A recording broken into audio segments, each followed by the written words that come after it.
Résumé du livre Système 1, Système 2 de Daniel Kahneman, deuxième partie. Dans la première vidéo de synthèse, nous avons abordé les éléments fondamentaux sur ces deux systèmes de pensée, ainsi que les grands biais cognitifs qui découlent de cette dichotomie. Cette vidéo résume les trois dernières parties. Nous aborderons d'abord des réflexions sur l'excès de confiance en soi. Puis nous développerons des éléments sur la nature de nos prises de décision et des astuces pour faire de bons choix. Enfin, nous explorerons les deux facettes du moi, le moi expérimentant et le moi mémoriel. C'est parti!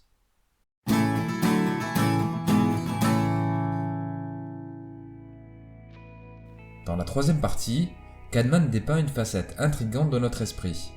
Notre confiance excessive dans ce que nous croyons savoir, notre incapacité à reconnaître l'étendue de notre ignorance et l'incertitude du monde dans lequel nous vivons. C'est ce qu'il appelle l'illusion de compréhension. En fait, l'esprit élabore des récits sur le passé pour donner du sens au monde qui nous entoure. Cette machine à produire du sens, le système 1, nous fait voir le monde comme plus ordonné, simple, prévisible et cohérent qu'il ne l'est en réalité. Pour illustrer ces propos, on peut citer notre tendance à considérer des faits passés comme évidents, alors qu'ils nous avaient pourtant surpris au moment où ils se sont produits. Ou encore, notre tendance à scénariser la réussite, alors qu'elle est peut-être une succession d'événements hasardeux. Pour l'auteur, les erreurs de prédiction sont inévitables car le monde est imprévisible, mais aussi parce que notre système 1 tire des conclusions hâtives à partir de très peu d'informations. De plus, l'exactitude d'une prédiction serait indépendante des compétences, du talent ou d'une quelconque expertise. Ce constat s'explique par le fait que les individus ont du mal à abandonner leurs intuitions. Le résultat d'un algorithme ou d'un outil statistique à l'efficacité prouvée aura moins de poids dans notre esprit que le résultat de nos intuitions. Pourtant, les formules les plus simples seraient d'une plus grande efficacité que notre instinct, surtout dans des environnements à faible validité. Par contre, l'intuition est fiable dans un environnement connu et prévisible.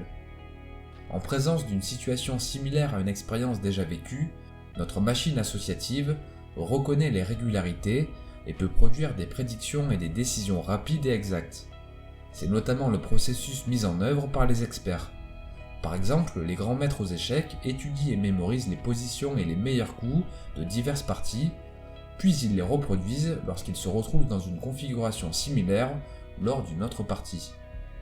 Un autre élément développé par Kahneman est la difficulté à adopter une vision externe. Nous estimons les situations avec les minces informations dont nous disposons sans adopter un point de vue plus global. Par exemple, on a du mal à prendre en compte toutes les façons dont nos plans pourraient échouer. Ce manque de prise de recul nous conduit à un optimisme excessif.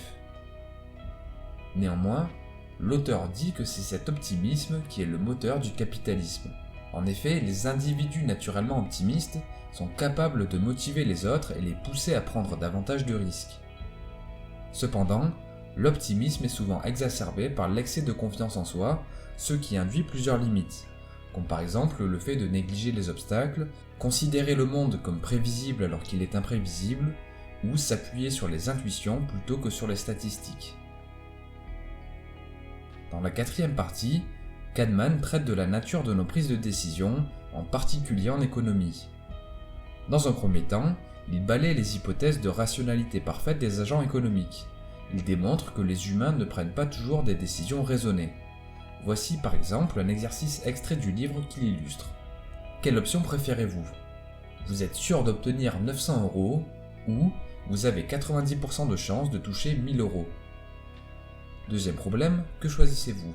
Vous êtes sûr de perdre 900 € ou vous avez 90% de chances de perdre 1000 €. La majorité des gens préfèrent l'option A dans le premier cas et l'option B dans le second. Les résultats de l'étude montrent ainsi que les individus rechignent à prendre des risques lorsqu'un gain est assuré, mais ils prennent volontiers des risques pour éviter une perte. L'auteur propose bien d'autres exemples pour illustrer notre manque de rationalité. Il développe ainsi la théorie des perspectives qui se base sur trois caractéristiques cognitives. Seuls les gains et les pertes relatifs à une situation sont pris en compte, les gains et les pertes passées sont simplement oubliés. Deuxième caractéristique, les gains et les pertes marginales supplémentaires sont décroissants. Et enfin, les pertes ont un poids psychologique plus important que les gains.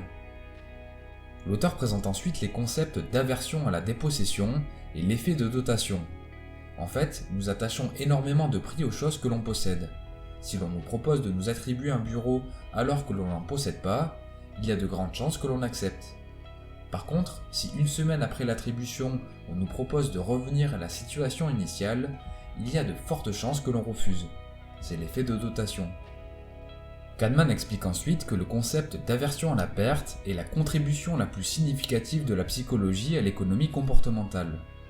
Le poids des expériences négatives est beaucoup plus important que celui des expériences positives. Or, les pertes et les expériences négatives sont souvent difficiles à estimer et à prendre en compte dans nos prises de décision. Autre concept, les valeurs des probabilités n'ont pas toutes le même poids dans une décision. Lorsque la probabilité est grande, les individus préfèrent un gain sûr moindre à un gain potentiel plus élevé. Par exemple, lors d'un procès, on a plus de chances d'accepter un arrangement à l'amiable qui nous permettrait de toucher 1000 € plutôt que d'attendre une décision qui pourrait nous rapporter 1500 € mais qui a une chance de ne pas aboutir. A l'inverse, les individus sont prêts à courir un risque élevé d'une grande perte plutôt que de supporter une perte modérée mais inévitable. A contrario, lorsque la probabilité d'un événement est faible, les individus préfèrent tenter leur chance pour obtenir un gain, même si la probabilité est très faible. C'est typiquement le cas du loto. Et à l'inverse, on préfère s'assurer contre une perte, même si le risque est faible.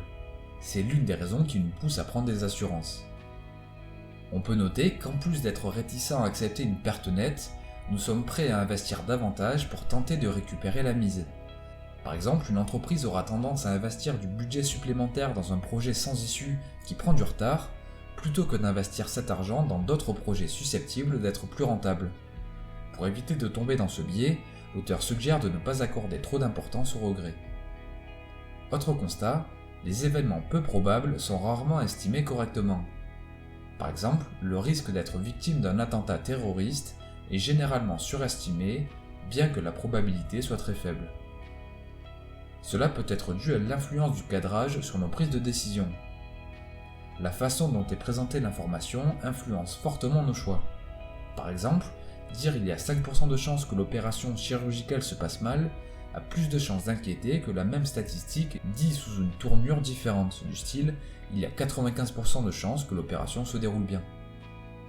Quoi qu'il en soit, on peut noter que nous avons du mal à opter pour les bonnes stratégies face au risque. Pour se prémunir aussi bien contre un optimisme excessif et dangereux, tout comme une paralysante aversion aux pertes, l'auteur recommande de suivre une stratégie de prise de risque globale en prenant le temps d'analyser les probabilités de chaque situation. En effet, nous avons plus de chances d'être guidés par une réaction émotionnelle du système 1 en ne considérant que les cas isolés. Il vaut mieux adopter une vision d'ensemble pour affûter son jugement. Dans la 5e et dernière partie, Kahneman décrit les recherches récentes qui ont abouti à une distinction entre deux mois, le moi expérimentant et le moi mémoriel. Rentrons un peu dans les détails. Nous forgeons le bilan de nos expériences en fonction de la plus grande intensité de douleur ou plaisir vécue durant l'expérience, ainsi qu'en fonction de la dernière sensation ressentie.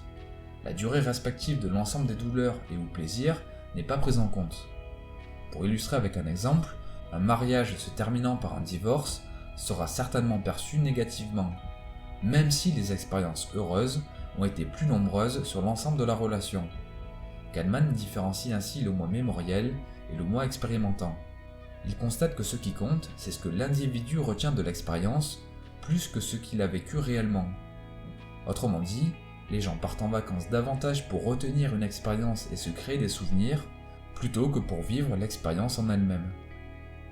À ce propos, l'auteur indique que la façon la plus facile d'accroître son bonheur consiste à contrôler l'utilisation que l'on fait de son temps et consacrer le plus de temps aux choses que l'on aime faire. La meilleure manière d'évaluer le bonheur vécu est de reconstruire le déroulement d'une journée et noter son humeur pour chaque activité. Kahneman ajoute aussi que le bonheur serait fonction des prédispositions génétiques. Certains individus seraient plus susceptibles d'être globalement heureux. Il explique aussi que les objectifs et souhaits individuels seraient des déterminants de la réussite et de la satisfaction. Quoi qu'il en soit, il convient de garder en tête que le bonheur est un concept ambigu, car il se compose à la fois de l'expérience véritablement vécue par l'individu, mais aussi de l'expérience dont l'individu se souvient. Bref, Pour résumer et conclure, la thèse centrale du livre repose sur la dichotomie entre deux modes de pensée. Le système 1, intuitif, qui se charge de la pensée rapide, et le système 2, plus lent et plus logique, qui surveille le système 1 et s'efforce autant que possible de garder le contrôle.